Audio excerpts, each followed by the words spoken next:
नमस्कार दर्शकों, मैं हूं आपके साथ माधुरी बंसल और आप देख रहे हैं सिटी नेटवर्क का महत्व हलचल। और आइए रुक करते हैं आज की खास कुछ खबरों की। जगन्नाथ रथ यात्रा महोत्सव के अंतर्गत सोमवार को धर्मनगरी वृंदावन में सहस्त्रधारा स्नान महोत्सव हर्षोल्लास के साथ मनाया गया। वहीं अत्यधिक स्नान के कारण ठाकुर जी के अस्वस्थ हो जाने से अब ठाकुरानी जी के दर्शन 16 जुलाई को सूर्यास्त से होंगे और शाम को ही रथ यात्रा निकाली जाएगी, जिसमें भगवान जगन्नाथ अपने भ्राता बलभद्र एवं बहन सुभद्रा के साथ रथ पर विराजमान होकर नगर भ्रमण करेंगे।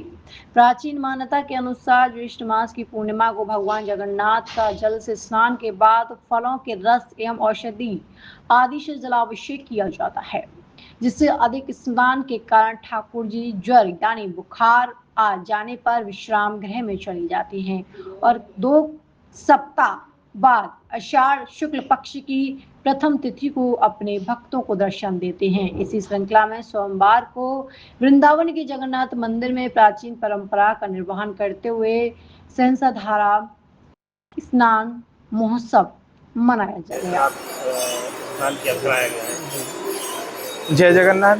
आज 29 जून को भगवान श्री जगन्नाथ जी का जन्मोत्सव भी है और भगवान श्री जगन्नाथ जी का स्नान यात्रा महोत्सव भी आयोजित हुआ। आप सभी ने दर्शन करे।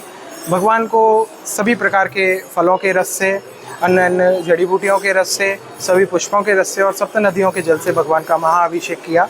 आज के दिन भगवान का ज्येष्ठाभिषेक हुआ, जिसमें भगवान का दूध दही पंचामृत से, पंचगव्य से, अनेक विधि विधान से वेद पाठी ब्राह्मणों द्वारा वेद उच्चारण से भगवान का महाअभिषेक किया गया, जिस सभी के दर्शन आपने किए।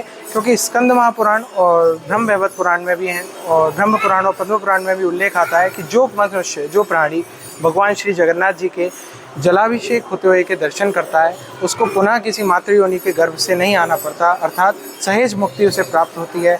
आज ये दिव्य महोत्सव ठाकुर जी का स्नान यात्रा महोत्सव बनाई गई है।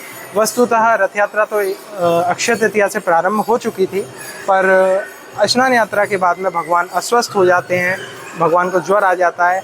कल से हम सभी श्रद्धालुओं को भगवान के दर्शन नहीं होंगे। भगवान की पूजा नियमित रूप से मंदिर के अंदर गर्भगृह में चलती रहेगी, क्योंकि अधिक स्नान के कारण हमारे श्री जगन्नाथ जी को ज्वर आ गया है। इस वजह से अब भक्तों को उनके दर्शन नहीं होंगे। 16 जुलाई को जिस दिन रथ यात्रा महामहोत्सव है, उस दिन अरोदा बेला में भगवान की मंगला आरती होगी। उस समय भगवान के कपाट खुलेंगे, भगवान समस्त भक्तगणों को दर्शन देंगे।